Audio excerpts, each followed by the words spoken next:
A dominant night for Brandon Proudfoot has put him in a really good place to possibly secure his championship victory over the field tonight. But the rest of the podium is still to play for. Will J.R. Shepard hang on for the silver? Will Northcutt race tonight to settle the bronze with Rafferty? Or will another driver surprise us and take a win here tonight? We'll find out soon as we get ready to watch the season finale of the Bootleg Racing League's Dirt Street Stock Series, and you'll see it all live here on the Global SimRacing Channel. Hi, I'm Adam Lindgren, and joining me in the booth is Chad Irvine. Our director tonight is Joe Peak, and he's using cameras provided by Dougie Beard. Volusia Speedway Park plays host to our final race of this season of BRL Racing, and to find out what makes it special, let's take you down to our track guide.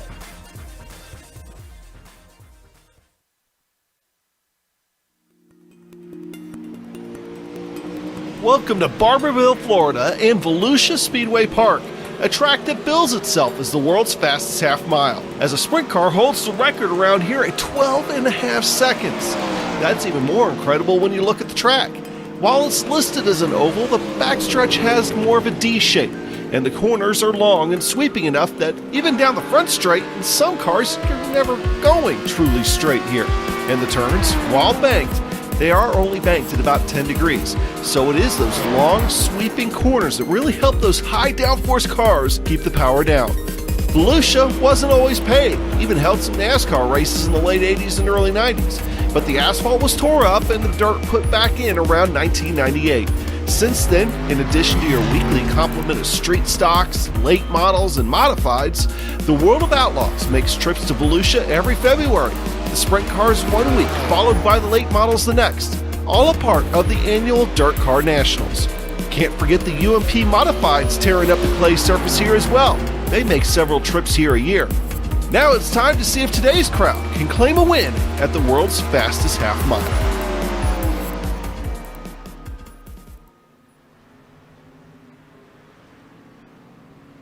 The world's fastest half mile definitely going to be playing host to a very interesting race here tonight, Chad. And why don't you give us a little bit more details on what these dirt street stocks are going to do to tackle this place? Oh, it's an incredible track at a half mile in length here on the dirt. And when tackled in the dirt street stock, it's a fast multi-lane affair resembling more of a circle than an oval while driving.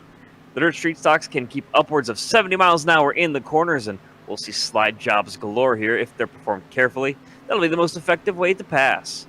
Unlike Lima Land last week, different lines will be possible depending on how you set up the corner, and riding the top is not likely to be the preferred line. It'll all be about the driver's right foot and how much traction and speed on corner exit they can manage while riding that nice edge grip here at this half-mile dirt oval. Absolutely, and speaking of the grip's edge, we're going to be talking about the edge of the points here because it's a very interesting points picture. We got Brandon Proudfoot 62 points above J.R. Shepard at the moment. Then we got a tie for third position with Billy Northcutt and Bobby Rafferty down there. Jim Rivas is still within a shout, but he'd have to do a really, really good job tonight, and Northcutt and Rafferty would have to do a poor job. But really, it's going to be interesting to see them duke it out there between third and fourth positions. And we got J.R. Shepard up there in second place. He still has a way to reach Brandon Proudfoot, but it would have to be a really bad night for Brandon. And J.R. Shepard would have to do an excellent job today. But he still needs to be careful because he could still be caught by Billy and Bobby. So it'll be very interesting for sure. Now, Chad, why don't you take us through some of these race details for us? Yeah, we're going to start off with a couple of heats, 6 laps, 6 cars each, and 2 cars going to advance to the final from each heat. Then we're going to have a 40-lap feature as well in there with a B main of 8 laps in between. Absolutely. We got those points that are also scored in the qualifying heats, B main in the feature. Another interesting thing to note is we're seeing the drivers start to etch into that dirt layout, and that's because the track state, while it starts at 0, is going to carry itself over throughout here. So very interesting to note. And as we were talking about before the race started, before the night started, Chad, cautions in the feature only. So if you get bumped around here, and that's very likely on this very fast track, that might be the end of your night.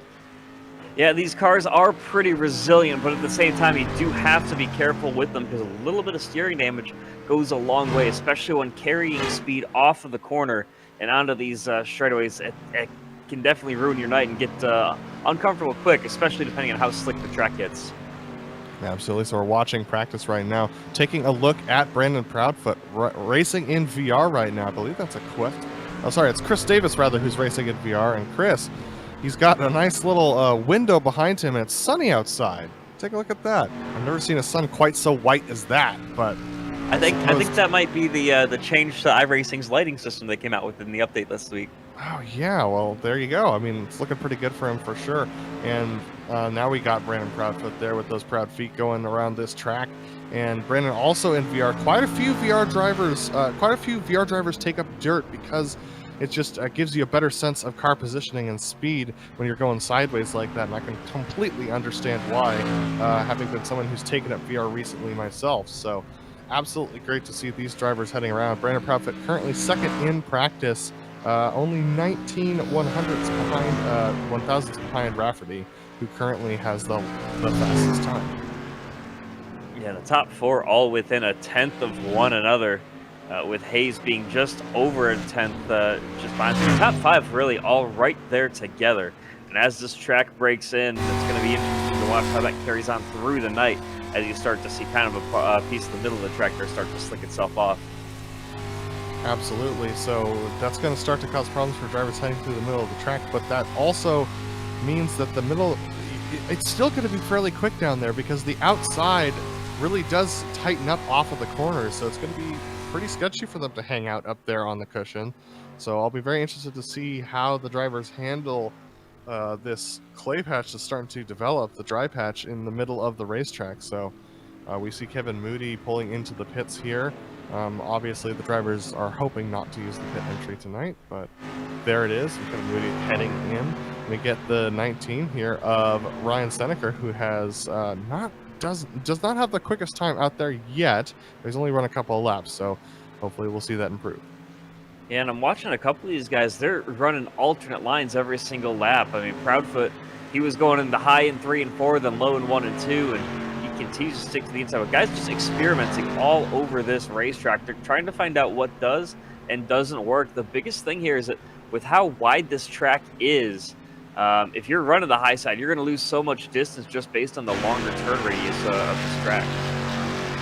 Absolutely, and the turns are so long that diving it down to the center of the corner doesn't ensure that you're going to have a good exit either. So it'll be very interesting to see what the strategies are here as we see Seneca hit the inside wall going through the center of the corner just because the corner is so long here at Volusia that it's really a challenge to try and even it out. So he's definitely trying some different lines here to try and find some time, not being super successful as of yet. Now we're about to hit qualifying.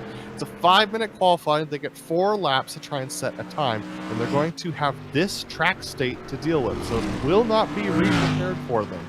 So all the drivers who are getting out there right now are getting a decent sense of how the track state will be. And for the drivers who tend to qualify at the top, Chad, they're definitely trying to wear out the track more, which will make passing harder. Yeah, it's going to be something that that's I think why they're using so much more of this track than we might normally see in a practice session. Something that I've found that kind of surprised me compared to some other dirt tracks that I've raced at here is that pit entry wall. If you're hugging the inside wall throughout turns 3 and 4, those barrels at the attenuator coming off of turn 4, they really jump out at you if you're trying to hold that inside line. That's going to be something to watch out for. Absolutely. The dirt street stocks, some of the slower of the dirt machines that we see race around here on iRacing, but they can definitely have a lot of fun. They can take a lot of contact as well, and they do produce generally some pretty close racing. I'm expecting some of that tonight. So still a minute 15 left to go in practice. Bobby Rafferty still at the top of the timing charts as just a couple of drivers racing around here. Now with 16 drivers in the field, if Brandon Proudfoot is able to, he's not going to get the points for pole position as of yet, or rather fastest in practice, but remember, this is still practice, so it's not yet qualifying. So we'll have to keep our eyes on that. If he gets a decent position in qualifying and can win a heat, he'll have that championship secured. Yeah, and he's been very successful at that all season long. Brandon just very consistently near the top. He hasn't won every race, but just about. He's just dominated this entire season. It's been so much fun to watch throughout as we work our way closer and closer to qualifying. Just the way this season's broken down for him, it's always been a ton of fun to watch. He's got 8 wins out of the 10 races so far. So definitely a driver to watch, and he's shown that by being at the top of the points. Absolutely. So only 7 seconds left in our practice session. Proudfoot putting in some final laps here, only going about 2/10 slower than his fastest lap around here. But as we hit the transition point for these drivers, we're going to head over into qualifying, and we'll see who decides to head out first. So as we hop into qualifying here, get the session change done, and it looks like Ryan Seneker and John Wilson may be some of the first drivers to head out. Currently 4:21 virtual standard time for these drivers. 76 degrees air temperature, 66 degrees track temperature. That is a cool track, Chad. Yeah, and that's going to make things interesting for these guys, because typically you see cooler temperatures meaning more grip, but here on the dirt, I'm not too sure how that's going to play into things. But these guys, some of them getting right into it, trying to get out as early as they possibly can to get just some qualifying laps in before the track state changes over too much. So we'll have some more moisture that's kept into the track because of the cooler track temperatures. So that will mean that we'll get less dust. Like we saw plenty of dust last week with the drivers going around. So John Wilson goes up to provisional pole position right before Chris Davis bumps him immediately. Billy Northcutt right now in 3rd spot. And here's a look at John Wilson, currently sitting in the 2nd spot in terms of qualifying. Coming across the line there, does not improve on his 3rd one. He's got one more lap to try to get something done. A couple other times coming in. It looks like Kevin Moody and Austin Smith on a dead heat, 20.179, currently towards the back of the field, though. Rafferty just now coming out for the start of his flying laps. Proudfoot has not come out of the pits either, with 3:28 left to go in qualifying. So we'll see whether or not Rafferty can take pole away from Proudfoot tonight. Be an interesting development for sure. Rafferty coming around to start his flying laps. And Rafferty, he's got his left side tires a little bit more down on that strip that's worn in compared to some other guys.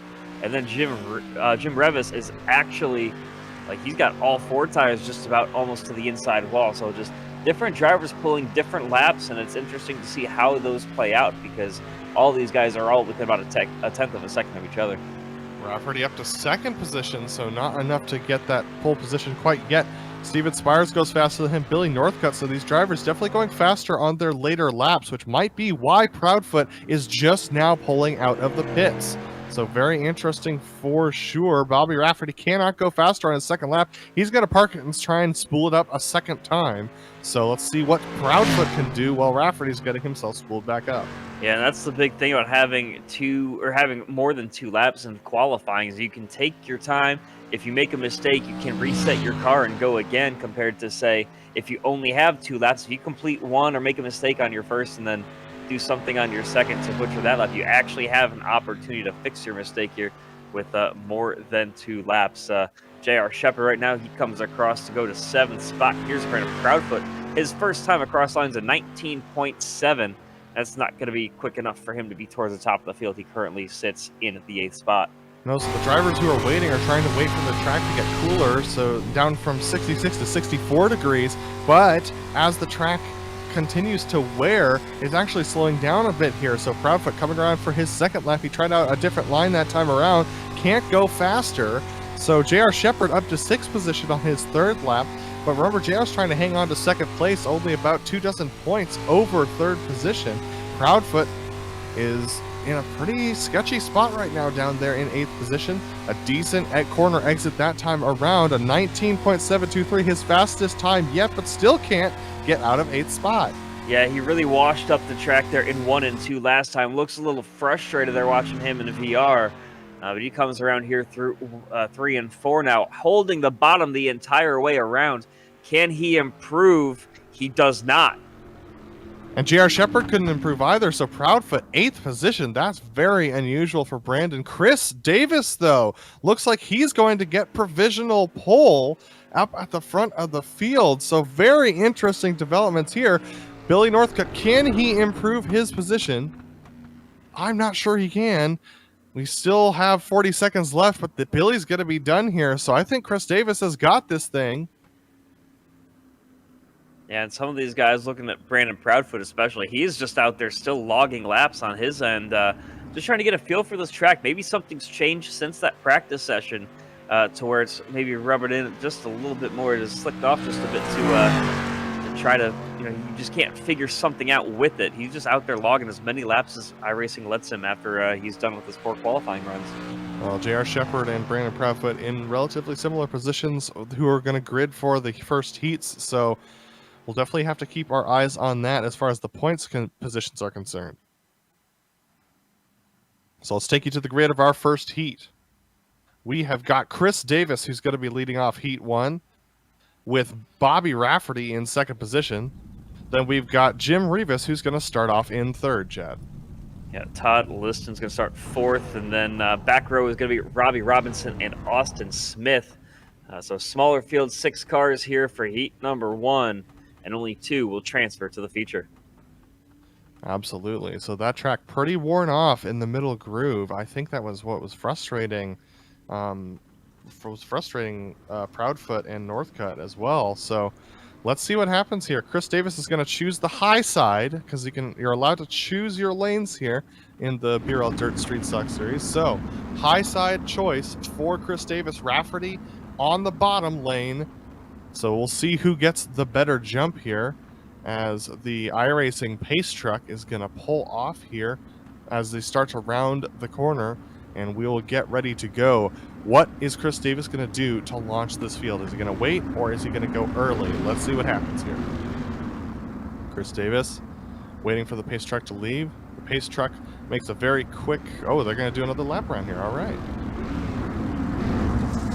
Yeah, it's an interesting note that he picked the high side. I'd be terrified either way, whether it's trying not to lose a spot on the start, picking the inside, or praying that the guy on your inside, you trust him enough not to slide up into you here as we ride on board with your pole sitter, Chris Davis here, watching him in VR. I also like that GSRC sticker repping the merch up above his head. We do have some merch available as well for you guys to pick up. Absolutely. The link's in the description for you if you want to go grab some stuff. I have the shirt. It's fantastic. Actually wore it quite a bit this week. But here we go. The pace truck pulling off. Chris Davis will control the field, and he goes quite early. Rafferty with a decent jump, but he had 2 wheels in that slick stuff, so couldn't quite get a move done. 57 to Jim Revis trying to dive down to the bottom of the track there and make up some positions. He's able to go side by side there with Todd Liston. And watching how this one plays out, I think everybody else, the other drivers in the latter heats, are going to be watching this very close to see what does and doesn't work. It looks like Todd Liston struggling out there early. He's already lost a couple spots. Now he's fighting with Robbie Robinson and Steven Spies for the last couple of spots. Bobby Rafferty had a really good run there at Chris Davis, but just couldn't get the exit off of 1 and 2, so he has to fall up to the high side. A little bit of contact further back in the field between Robbie Robinson and Todd Liston. Liston goes to the back of the field. They're now single file here as the 57 of Jim Revis really putting on a show here. He's trying to claw his way up to battle with Bobby Rafferty there. Yeah, we've already broken up into 2 packs of cars. Your front 3 are nose to tail, and then the back 3 are the same way, with about a 5 or 6 car length gap between them. Austin Smith there leading that second pack, currently in the 4th position. About to come up to our penultimate lap here. Rafferty trying to do a higher line, trying to get those rear tires into a little bit more of that solid dirt there. Chris Davis being a little defensive there on the exit of turns 1 and 2. Now coming around through 3 and 4, Rafferty is right there, but he's going to have to find a way by, and that's going to be a challenge unless he tries to move Davis or send it deep into 1. He's going to try the high side this time around. Let's see how they do exiting 1 and 2. Davis and Rafferty nose to tail right there, trying to make the move as Rafferty. Can he get done sending it to the inside? He is alongside, but can he get the drive off the corner, get this move done? And the answer is maybe. Chris Davis, though, with a better drive on the high side, is going to take the win here, I believe, but they're still going. One more lap. Still going, and Rafferty does the over-under there on Chris Davis doing the over-under on Rafferty as Rafferty tried the slide jump. Rafferty now stuck on the high side. Can Chris Davis find the purchase on the bottom of the track? The answer is yes, but here comes Rafferty with a little bit more of a run. Who's going to take it? It's going to be Chris Davis. Is going to take it there at the end of this lap. Fantastic job there for Chris Davis to take the win of Heat 1. What a fantastic bit of racing there, and fantastic clean racing all throughout that field, because they were a couple, dings and dents to the doors, but overall a fantastic bit of racing there in heat number 1. Hopefully we see that the rest of the way. And that's exactly what we were hoping for coming into Volusia tonight, but we've got Heat 2 to talk to you about for its grid. Billy Northcutt is going to take off in the pole position for Heat 2, with John Wilson lining up in second. Proudfoot is going to line up in third for this grid. And fourth is Bobby Hayes, and Hunter Hill is going to start in that 5th position here. So a smaller field here than we saw in the last heat. Just might give these guys a little bit more breathing room if you don't see a pack of cars right behind you. Instead, you only got a handful. It's going to be very interesting to see. We got Northcutt and Proudfoot in a line right now on the bottom of the track. It'll be interesting to see whether or not Northcutt takes that top line. Let's see what happens here as they roll off on the grid. 75 John Wilson is going to pull back and give Northcutt the option. And Northcutt looks like he's going to the top. So once again, top line preferred. And do you think that's because there's a little bit more dirt out there right now, Chad? I think it has to be. Once this kind of race, once we get to the feature and, these guys kind of get settled in a little bit more, it's going to be fun to watch where these guys go on the restarts, because there are no cautions here. These races are only 6 laps, but once we get to that feature race, how things cycle out is going to be very fun, very interesting to watch. As right now, Northcutt to the high side. Where is he going to? When is he going to make his move? That's the one thing, the one advantage that the leader has, is just getting that jump on the starts is so crucial here. If you can just get clear, it's very easy to defend here on the dirt ovals. And as we come around again, take a look, Chet, at the slick line that's starting to develop right on the high side, entering 3 and 4. That's actually going to be something that's affecting these drivers for sure. So I'm sure we're going to see drivers searching around for a little bit more of a productive line as they go into that corner. There you see it, that slick line that Billy Northcutt's dealing with. But he's fallen a little bit further back of the pace truck than we saw last heat, so he might be trying a little bit more of a game here with John Wilson, and the answer is yes, he does. He jumps extremely early. Wilson and Proudfoot on the bottom side. We've got Bobby Hayes now tucked in behind them. Proudfoot going all the way to the paint on the bottom of the racetrack as Northcutt races away with the lead. He was very close, Proudfoot was, to that inside wall, and he sticks with that line here in 3 and 4. You see the only driver running that low down the track. He's going to hold on to the 3rd spot as he is cleared by Bobby Hayes by about 2 car lengths. Absolutely. So John Wilson there in the 2nd position. Corley Northcutt in 1st. We got Bobby Hayes and Hunter Hill in the back, and Brandon Proudfoot bringing up the middle of the track right now. They're all just trying to find their way around, trying to get themselves a little bit more comfortable. Proudfoot carrying a lot more speed through the corner. Here we are riding on board with Proudfoot as he tries to tackle John Wilson. Cross flags halfway through this race. We're coming to halfway through this race. These guys making it look easy, and I know it's definitely not. I've run way too many laps on these dirt ovals to know. I struggle with it. It's not something you might think it's just making left turns, but between throttle play and just trying to keep your momentum up, it's a lot more difficult than one might expect to take cross flags. Absolutely, cross flags, and here we go. 3 to go for these drivers. For sure, Billy Northcutt over John Wilson and Brandon Proudfoot. Proudfoot making a little bit of contact with John Wilson there through the middle of 3 and 4 last lap. So he's definitely feels that he's a little bit faster. He has the fastest lap of the night tonight so far at a 19.731. So definitely trying to make a little bit of progress. Bobby Hayes and Hunter Hill falling off the back of these guys by quite a bit. So the front 3. Oh, contact there between John Wilson and Proudfoot. Almost sends Wilson around. That's going to give Northcutt an even more of a gap. Proudfoot really having a hard time finding his way by. Final lap here with Northcutt having a huge gap back behind after that contact, and Proudfoot smartly backed out of it, did not send Wilson around. But they're still going to be side by side coming to the line off of 3 and 4. Who's going to have the advantage at the line? It's Wilson. So Northcutt over Wilson, Proudfoot, Hayes, and Hill round out your finishers for heat number 2. And we got a 3rd heat to talk about as far as our gridding goes. So that's going to be Stefan Spies, who starts off on the pole position for heat 3. J.R. Shepard going to line up in 2nd spot with Ryan Seneker in 3rd. Joe Segala and Kevin Moody wrap up the field here, and something to note, it is 7:45 virtual standard time right now.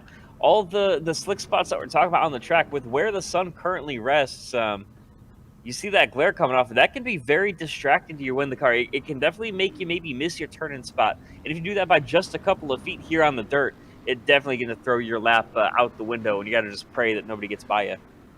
Absolutely. So glare is definitely a thing in iRacing. A little bit of a lighting adjustment made a couple of patches ago made it actually more pronounced than it was. So it's definitely going to be something they're dealing with coming down this particular straight right here, the back straight, especially when they make their turns into 3 and 4. That's definitely something they're going to be facing. But Spees here in front of Shepard and Seneca, Segala, and Moody. Spees going for the outside lane again, Chad. Yeah, the outside seems to be the place to be on these starts, and it's worked out.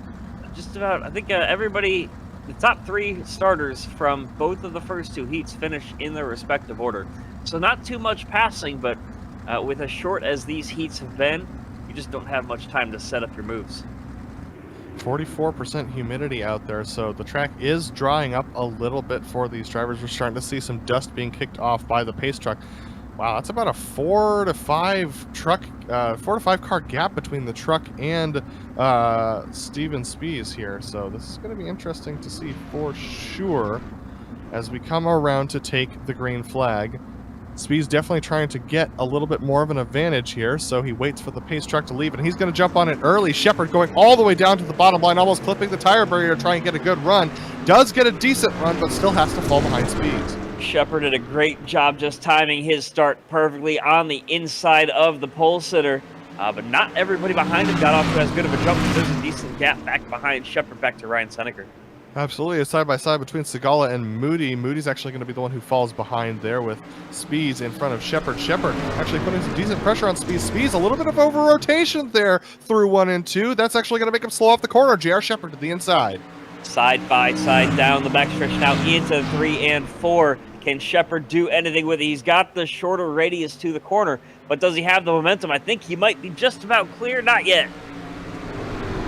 They're still side by side as they head through 1 and 2. Again, JR Shepard trying to get clear once again, but Speed's very strong on the outside. Just that one mistake has put JR Shepard to the bottom side. He's got the fastest lap of the night so far, actually, or fastest lap of this heat. Look at this. Speed's losing a little bit of ground there. He's going to try and swap up JR Shepard. JR Shepard doing a good job to hold on to that position. They're right in the middle of that slick patch. JR Shepard just now getting to a little bit of dirt there on the outside. That's able to give him a little bit more of a run than Spees. Behind them, Seneca falling back to 5th. They're actually side by side between Seneca and Moody for 4th and 5th. Just crossed halfway, now 2 laps to go. And this battle has just been raging on since the start. We talked about that mistake from Spees, but Shepard right now, he capitalized and he's hoping just to hold on because Spees was just behind him, just put in the fastest lap you see there. Absolutely. So Speed's going to try and move JR Shepard. JR Shepard cannot afford to have a bad night tonight. He needs to hold on to that second position so as to get the white flag lap. JR Shepard ahead of Speed as we go into 1 and 2. Speed trying a lower line there. Shepard actually taking it pretty deep into the corner. They're going to come off the corner almost side by side. Speed with a little bit of an overlap. He decides to stay on the bottom of the track. JR Shepard right in the middle of the slick patch. Is JR going to have enough purchase coming off the corner? The answer is yes, as Speed tries to exit well, but can't quite do so. JR Shepard over Steven Spees, Joe Segala, Kevin Moody, and Ryan Seneca. Yeah, and even Seneca and Moody, they were pretty far back there, 3 seconds behind everybody else. But what that did mean for them is they were right with one another. So they might not have been with your leaders, but they were still battling pretty hard, even for the last couple spots. So now it is time for the B main, or the consolation race, depending on who you talk to. We got Jim Revitz here, who's going to be lined up next to Brandon Proudfoot, Joe Segala in 3rd, and Austin Smith lining up in 4th position. Bobby Hayes is going to line up in 5th.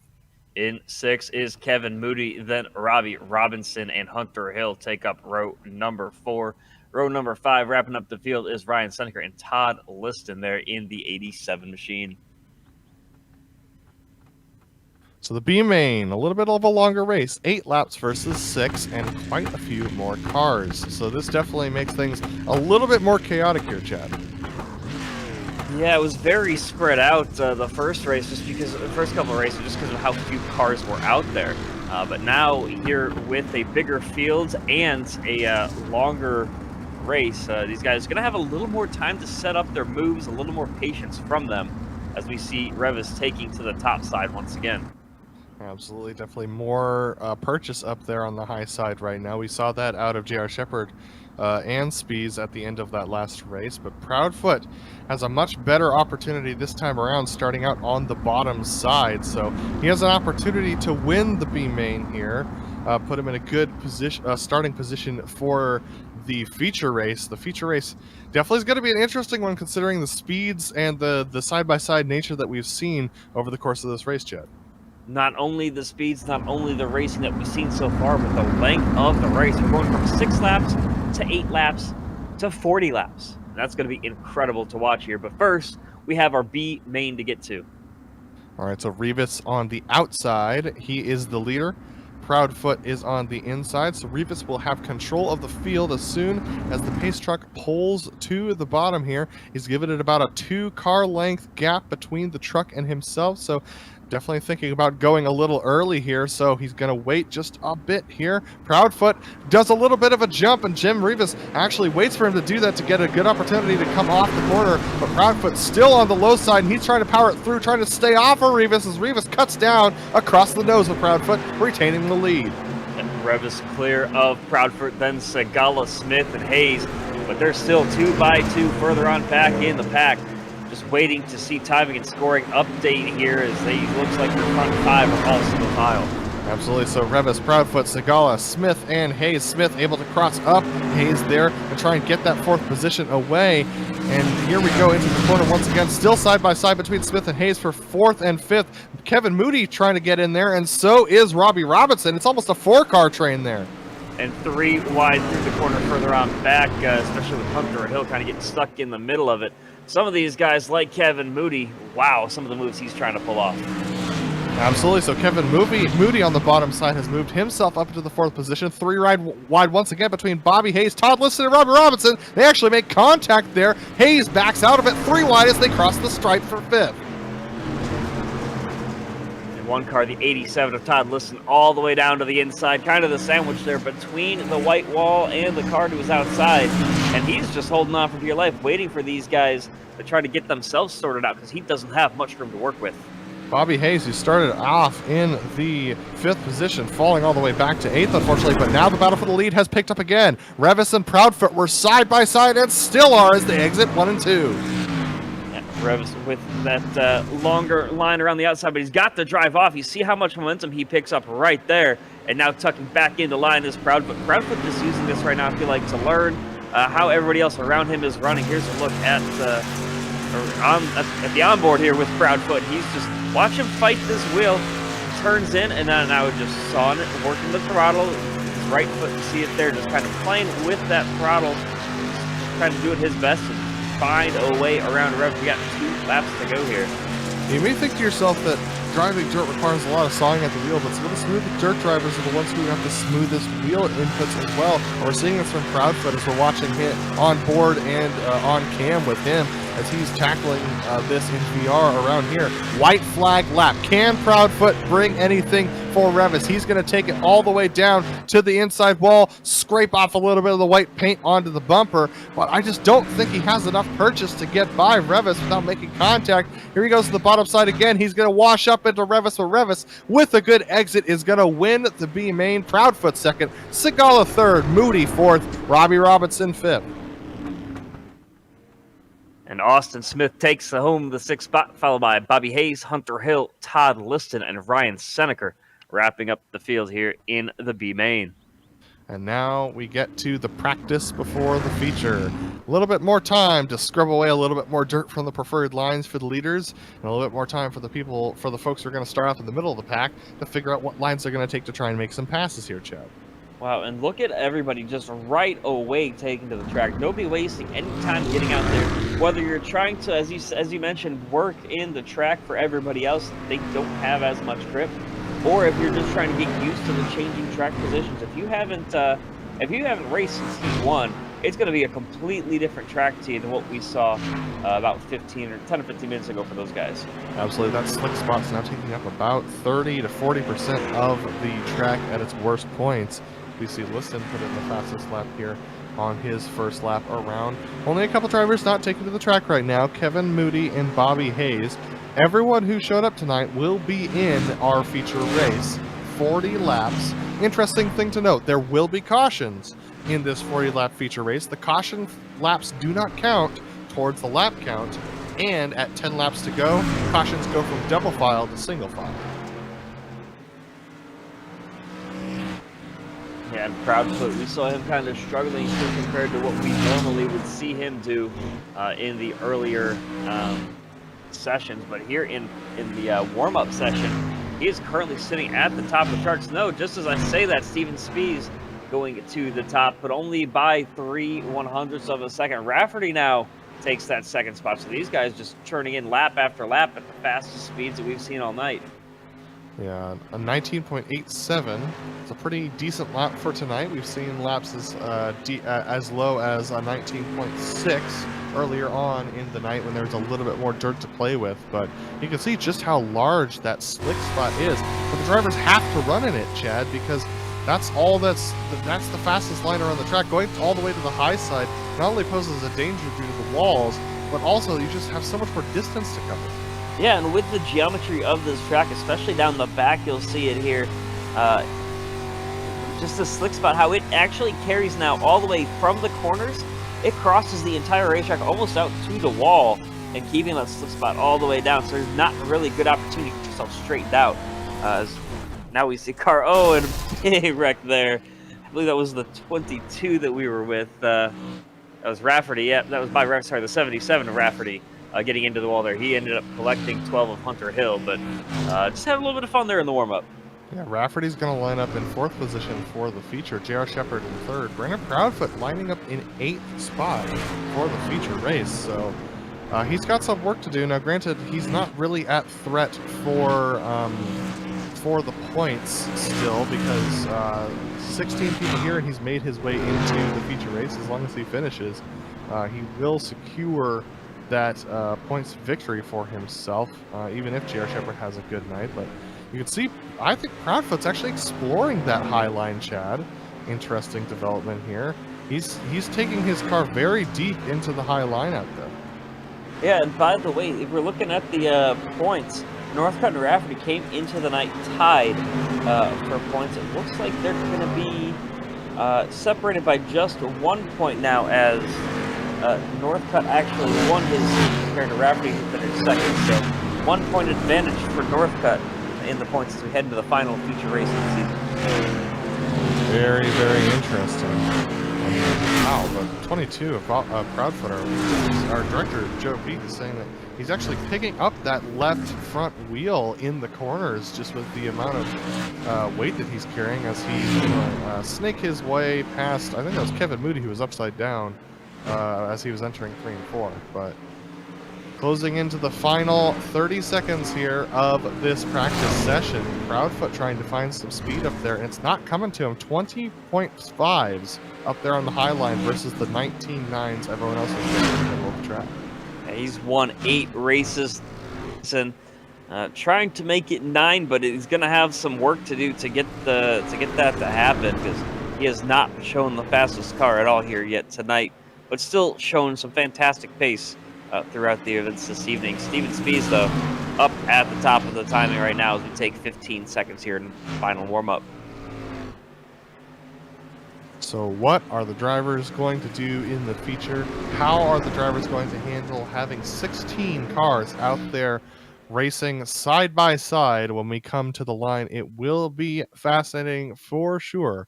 But as the session comes to a close, we are going to get you to the grid of the feature race. And this grid is a little bit more dynamic than the ones we're used to. We got Chris Davis, who's going to start off on pole position.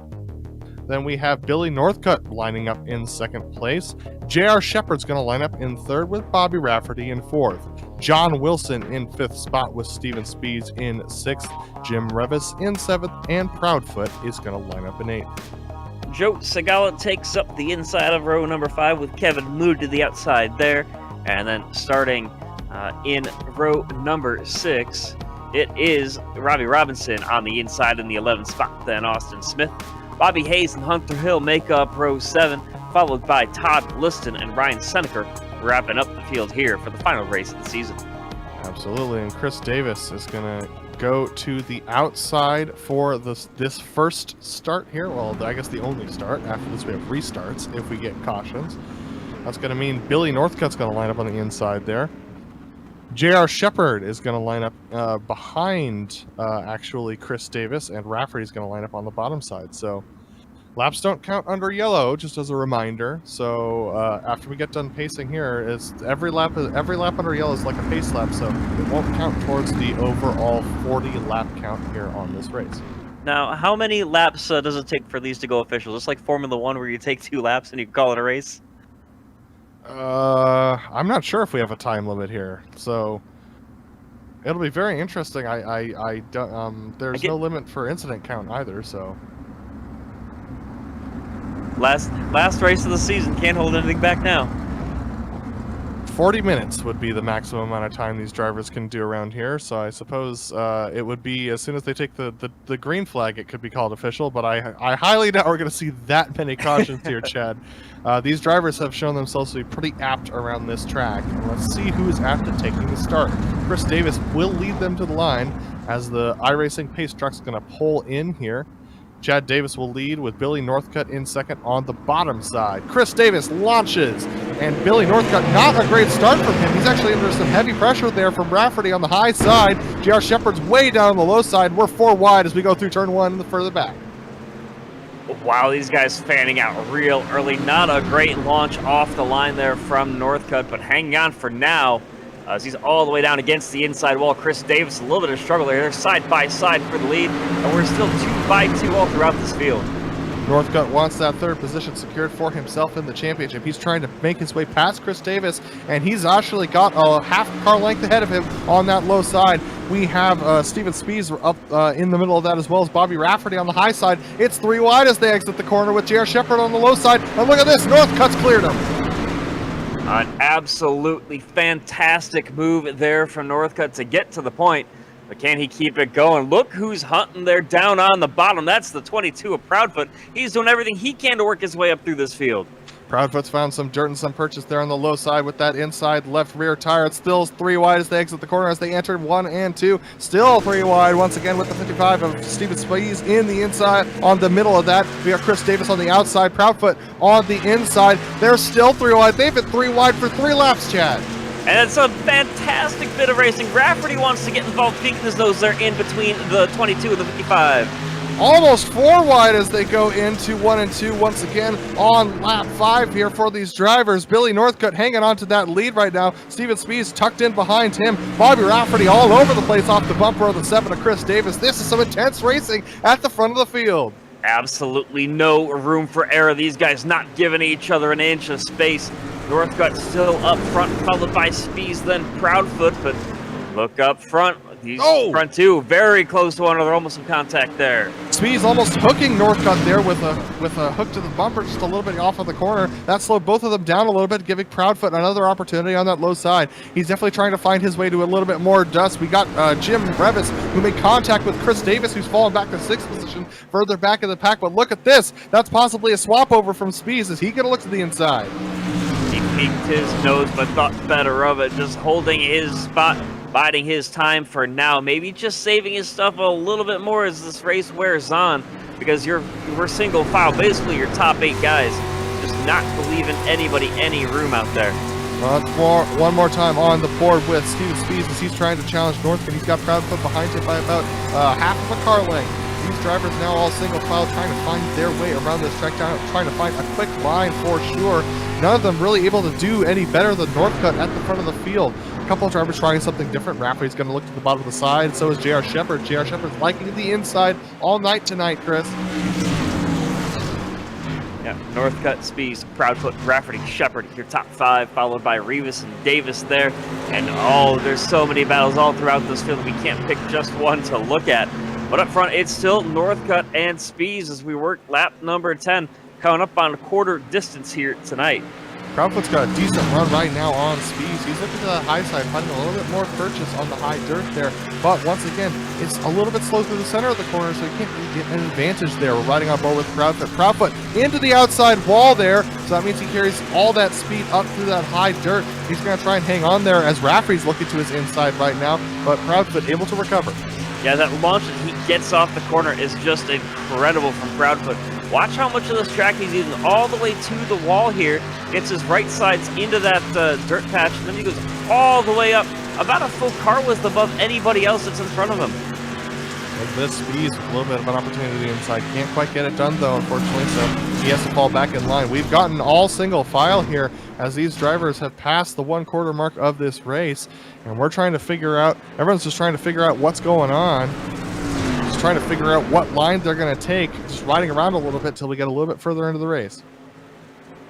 Yeah, and some of these guys, I think, are just kind of being patient, not wanting to force anything yet, because if something happens, so it's better to ride around in sixth, or ride around in third, say, for 30 laps, and then make the move, compared to, say, sending yourself to the back and having a bunch of work to do coming off the yellow. Here's a look out the back of Northcutt. You see just how little room he's given these guys to make the opportunity as he works his way through turns 3 and 4. Hanging out at the top 2/3 of the racetrack is Northcutt, just hanging out right on that seam that separates the slick stuff from the dirt on the high line as they come off of the corner. That's giving everyone really one option to pass, and that's to look to the low side. And a lot of that low dirt has been scrubbed off of the inside lane. That low dirt that allowed Northcutt to be able to make that pass, it's been scrubbed away now. So Northcutt really on the only viable line as far as making a pass. We were talking about drivers maybe trying something a little different. Proudfoot, lap after lap, going into turn number 1. Just how violently he saws that wheel, try to get the car to rotate and hold that high line with his momentum a little bit better. But watch him here, coming off of turn 4. Now, as he starts his turn into 1, he just whips it to the right, then back to the left. And look how much that car rolls over onto the right sides. At the same time, I don't think it's benefiting him because he's actually getting under a little bit of pressure for Bobby Rafferty from behind. So he's trying these different lines through 3 and 4 versus 1 and 2, trying to get a little bit of the tires cooled down, but it's not really gaining him any benefit. And I think that's one of the things that some of these guys just kind of trying different things, seeing what they can do through the field, and maybe hoping for a caution to see if they can't just get back up and know, hey, this didn't work last time, I'll have to try something different next time I get back up to them. Currently, a caution doesn't look like it's on the cards, but Spees thinks that Northcutt's on the cards. He got a little bit underneath him. They're going through 3 and 4 that time. Yeah, running a lot lower on the track because that's the only area that he's been given so far. And that's one thing that we talked about earlier in the show is how wide this track is. That high line just takes so much more time for you to get around it, so much more ground to cover compared to taking the inside. As these guys still trying to get side-by-side lead, but Northcutt not going to let that happen. And behind them, Rafferty actually trying a little bit of a slide job on Proudfoot. Can't quite get him clear, so can't quite make the move. Spees actually giving Northcutt a little bit of a bump draft down the back straight there. So looks like some of these drivers deciding that it's almost time to move halfway this time by. And still it's Northcutt and Spees, but Proudfoot and Rafferty make things interesting. Proudfoot now all the way down to the inside wall. We haven't seen him run down there since his heat. Ran down there just a little bit at the beginning of this race. Can't quite keep that left front tire in the dirt. He's got it in the slick. Rafferty deciding not to do the over-under there. He actually runs into the back of Proudfoot. That slows him up a little bit and puts him under pressure from JR Shepherd from behind. Riding on board with Shepherd now as Rafferty looks at the bottom. Yeah, they're side by side. I think this is going to be the perfect opportunity for the slide jump, but can he keep it out of the wall? Rafferty is there, but no, he can't keep his position, and that's going to let Proudfoot get all the way back down to the inside. He is now clear as they go through turns 1 and 2. But could Proudfoot keep his speed up as they exit 1 and 2? The answer is yes, he can keep that position. Rafferty, the slide job not working for him. Proudfoot very keen on picking that up and was able to stay ahead of it. JR Shepherd now clawing on the back of these guys. Spees and Northcutt still separated by about half a car length. These guys are very respectful racing, but I think that all promises of cleanliness going to go out the window here. Last race of the season, you can't hold anything back here from here to the end. 15 laps to go here from the BRL Dirt Street Stock Series. Absolutely, and JR Shepherd actually is looking up at Billy Northcutt and thinking to himself, am I good on points? I'm not sure. So he's going to have to make his way forward to be sure of that. And also he's dealing with a little bit of connection issues, which is not going to be pleasant either. So that will be interesting for sure to keep our eyes on that 98 and see whether or not he can move forward. Look at how close Rafferty getting to the back of Proudfoot there as they go through 1 and 2. Both of them picking a little bit lower lines. And right now, Northcutt Speed is pulling away. They got about 3/10 back to Proudfoot. And this is riding on board with Proudfoot. Look how close he is to Rafferty. Oh, some contact there as we look inside the car of Proudfoot, or inside the car of Rafferty, as that just shows how close these guys are running to one another. Absolutely, and while this is going on, there's actually a nice battle back for the 9th position on back between John Wilson, Bobby Hayes, Joe Segala, and Todd Liston. They're all having their own interesting battle that's side by side at this stage of the race. Yeah, it's basically a two-pack race with a couple of stragglers in between. Revis and Davis, both of them kind of just off on their own, having a little bit of fun with it. Here's a look at that 57 of Jim Revis. Just kind of logging some laps here, basically turned into a hot lap session for him with how much room he has out in front up to Shepard. But back behind is Davis, about a second back. But there you see, just off in your background, the battle that's forming up for the 9th spot.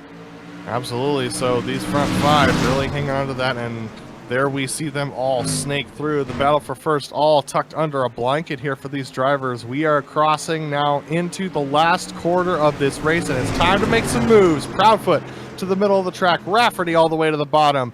And look at this, Proudfoot side by side with Spees as they exit the corner. Now diving into 3 and 4, Rafferty to the bottom of the track. Is he going to try that slide move? Can Spees get a good exit?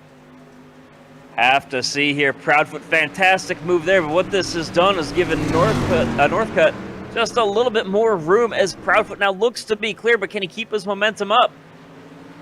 Bobby Rafferty thinks that Spees actually hit the outside wall. That's why he's fallen all the way back to 5th position. J.R. Shepard now going to the outside of the track to try and make the pass on Rafferty. He's stuck Rafferty to the bottom, and Rafferty can't get a move done. Yeah, Northcutt saw that breathing. Wow. Into turn number 1. Oh, they're going around it. Is this going to bring out a caution? We'll have to see. It does. Parked. Rafferty's out. Bobby Rafferty's out, and it's a caution with 9 to go. That takes Rafferty out of the battle for 3rd place in the points. Billy Northcutt and Bobby Rafferty tied when they came into this race. Rafferty out. The way that looked, and something might have happened because there was a little bit of contact there. And then the car just, I guess, went around and he just kind of kept it into the wall. Just drove straight into the wall. The tires weren't cut to the right too far. He took it immediately to the pits. I was surprised by that. Well, we're within 10 to go, which means we will line up single file. This is absolutely advantage Billy Northcutt. But if we've seen anything over the course of this race, it's that Brandon Proudfoot will have an advantage as well. So we're looking at this replay one more time. There's the contact. And Rafferty just can't get it turned straight, and I think he could have pulled out of there, but he decides to take the toe instead.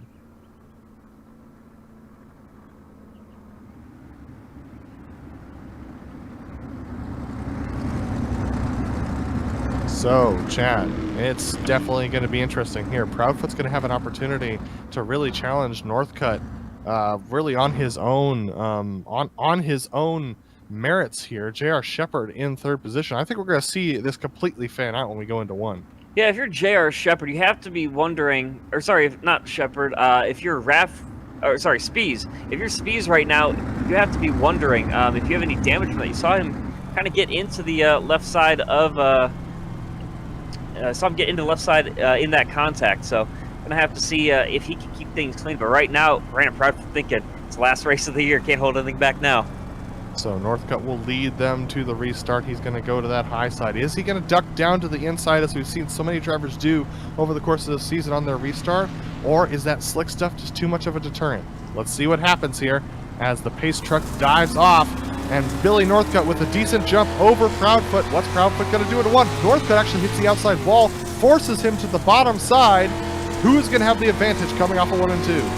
I think it's going to be all Northcutt right now, and these guys being bunched up like this, they're going to be much more aggressive. We've heard the phrase, cautions breed cautions. Is that going to be the case here tonight? 8 laps to go right now.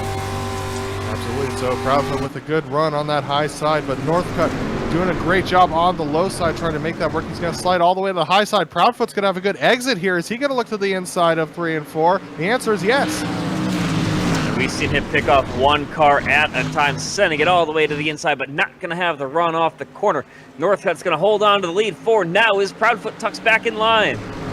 Here they go, 6 to go, this time by with J.R. Shepard looking to the very low sides. Steven Speed's trying to hang on to that as well. Aaron might be 3 wide as they enter 3 and 4. They're actually going to be single file. The Proudfoot looking to the low side once again. Northcut a little bit too high that time around, didn't quite get the rotation down. They're going to be side by side as they go across the line. 5 to go. Oh, Northcut's in the outside wall. Wow, these guys just using every bit of track they are given. Now Proudfoot, can he get the exit off the corner? He slid up all the way to the outside, and that's going to open the door on the inside for Northcut there now. Northcut down to the inside. Can he hang on to that position? The answer is no. Proudfoot with a good run off the high side. He squeezes Northcut just a little bit on the exit, forcing him to take a little bit of a lower line, a little bit of a shallower line, not as much speed. Look at this. Northcut just falling back through the center of the corner. Proudfoot already free and clear. Is J.R. Shepard going to make the challenge to Northcut here? He's going to stay in line as they enter 3 and 4. Steven Speeds to the bottom. Caution laps, of course, do not count as we come to 3 laps to go here. And the biggest thing is, if a caution does come out, when we go back green, are you going to have time to get a move done? Not entirely sure on that one. Everyone more or less single file at this point in the race. We're going to come around to 2 to go this time around. Billy Northcutt looking to the low side, trying to find something to do there, but it's so slick through that bottom quarter of the circuit there, so not much speed to be gained there. Let's see whether or not Billy Northcutt can get something done here. An ultimate lap on this season. Proudfoot worked his way up, taking off one car at a time, going from 8th and now to the lead, is now coming to the white flag here on the BRL Dirt Street Stock season. White flag, Brandon Proudfoot. Oh, contact to the outside wall from Billy Northcutt. He definitely is feeling the pressure. He's going to dive it all the way down to the bottom. Proudfoot a little bit deeper to the corner than he probably would have liked to try and cut off that line from Northcutt. Last opportunity. Look at this. Proudfoot going to the bottom to cut off the line from Northcutt. Did he go in too deep? Northcutt off the corner. Proudfoot off the corner, but it's going to be Proudfoot that takes the win. Northcutt second, Shepard third. Fantastic drive there from Brandon Proudfoot. Like I said, from 8th to 1st, Northcutt started second, finished second after running such a fantastic race as well. J.R. Shepard finishes right where he started back in 3rd as well. What a great finish, and from a great race that we saw here for the final round of the BRL Dirt Street Stock Series here. But we are going to take you to a short break, but don't go anywhere. We're going to have unofficial results as well as driver interviews after this break, so don't go anywhere. You're not going to want to miss this.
Welcome to the Bootleg Racing League Dirt Street Stock Series, Round 11, the finale here at Volusia, and we had a phenomenal race here to end our season. We had Brandon Proudfoot take the win over Billy Northcutt, who led for most of the race. Just a little bit of contact with the outside wall with about 5 to go led to the pass that Proudfoot got over Northcutt.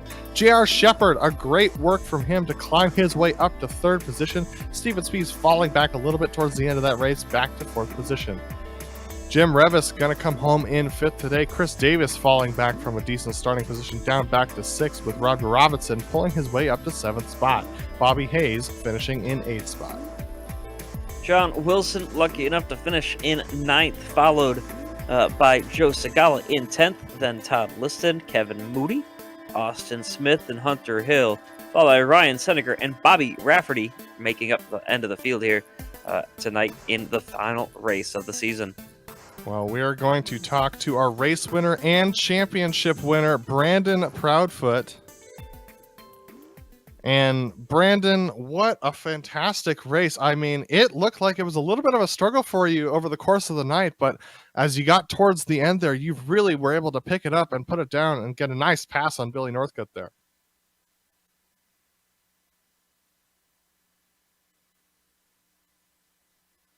Oh, there we go. Can you got a copy? Gotcha. Yeah, we do. All right, let's try this again. Early on, I tried a little bit of a different line. I tried the slider line a little bit early, I think, than I needed to. I think the top on the entry still had a little bit there.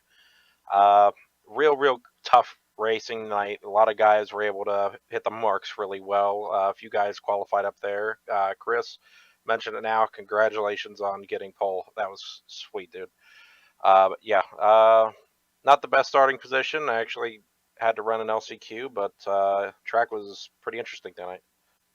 I'll be honest, we were all expecting a couple more cautions than we saw tonight. A lot of great, clean racing from these guys. Not too much contact either.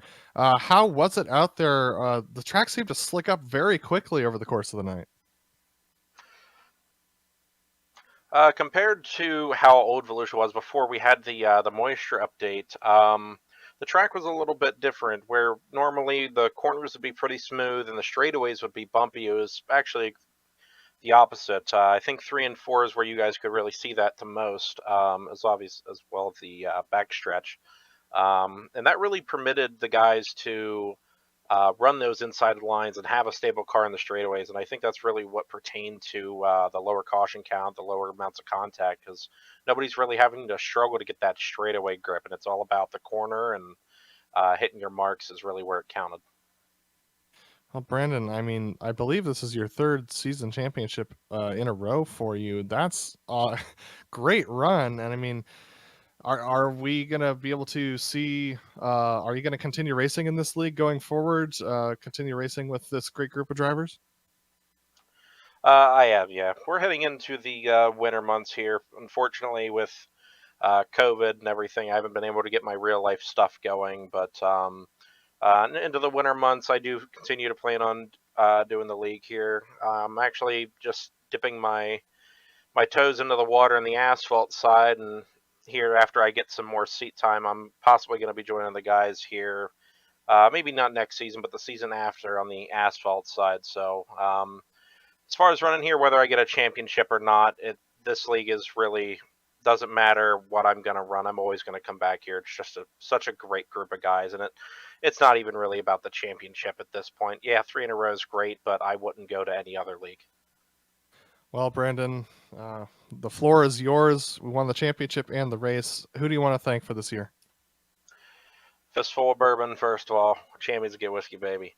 General Tire, Polaris RZR, Vision Wheel, Saint Racing Fabrication, Cristione Motorsport Shop, Boss Man, Jim Beaver for having such a great team. All the guys in the team, even past teammates, Bobby, Jim, a few guys that maybe have stepped their toe in every once in a while. You guys here at GSRC for doing the broadcasts, and Lowell for just creating such a great community. Wouldn't go anywhere else. Well, Brandon, fantastic racing, and thanks for talking to us, and good luck on your future endeavors. Thanks, guys. That was Brandon Proudfoot, our race winner and championship winner of the BRL Dirt Street Stock Series. And Chad Irvin has caught up to Billy Northcutt, who finished second today. Billy, it's a second place finish. It's always great to be on the podium, but with how much you led of this race, I'm sure it's got to be a little disappointing at the same time.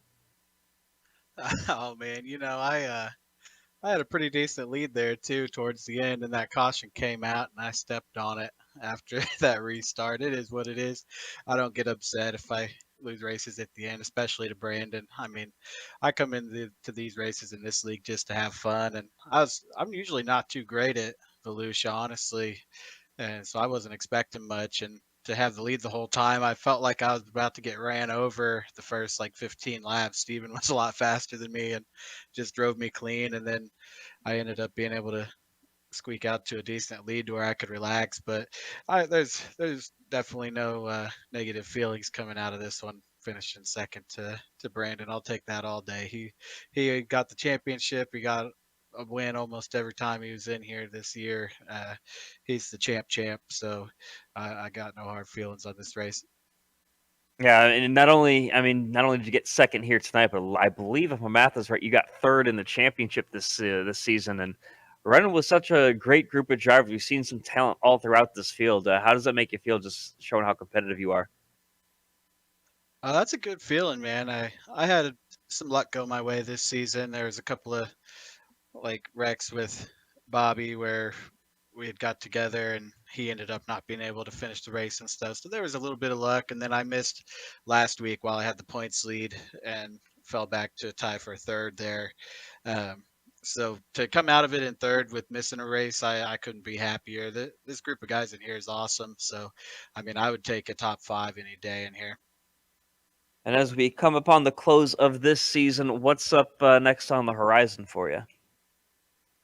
Oh, I think I'm gonna sign up for the shootout next week here in BRL, and I haven't really ran the big blocks really at all, but I'll practice maybe a little bit this week and see what I have for these guys, and um, we'll be running here again the next season and see what we can do. Uh, we picked up a win this year. It's a little bit of a gimme win, a little bit of a luck win, but if we can build on that, maybe get even just one win next season, I'll be happy. A podium in the race, a podium in the championship. Who helped get you here? Oh man, my team, Dirt Panda, we've got a really great group of guys over there. We've been practicing more and getting better together. We've got guys on the team that just did really good out at Boone Super Nationals and real life racing as well. So we're kind of on a high right now. And I was trying to get one for the crew tonight and kind of stepped on her, but that, like I said, that's okay. I just like to thank them and my family that watches and at least pretends to care about it to where I think I'm doing something really cool. And thank you guys for broadcasting. Well, hey, thanks for joining us up here in the booth, and best of luck with whatever comes next. Thanks, Chad. That's Billy Northcutt, your second place finisher and third place finisher in the championship. And finally, one last interview to wrap up the season here in the Dirt Street Stock Series. It looks like Adam's caught up with J.R. Shepard. Yeah, JR, 2 points is what separates you and Billy Northcutt for that second position. You coming away with second in the championship. But I mean, I saw you absolutely stressing out there trying to gain those positions here in the feature. How'd you make those happen? Yeah, I was just hoping that the track would slicken up. Definitely wasn't as fast as I wanted to be in qualifying and earlier on in the night, but yeah, the track started to slicken up a little bit, and you actually have to drive it with the throttle and a little bit of the brake. So once it got to that point, I felt like I could run with those guys up front. I don't know that I was any faster than them, but felt like I could keep up.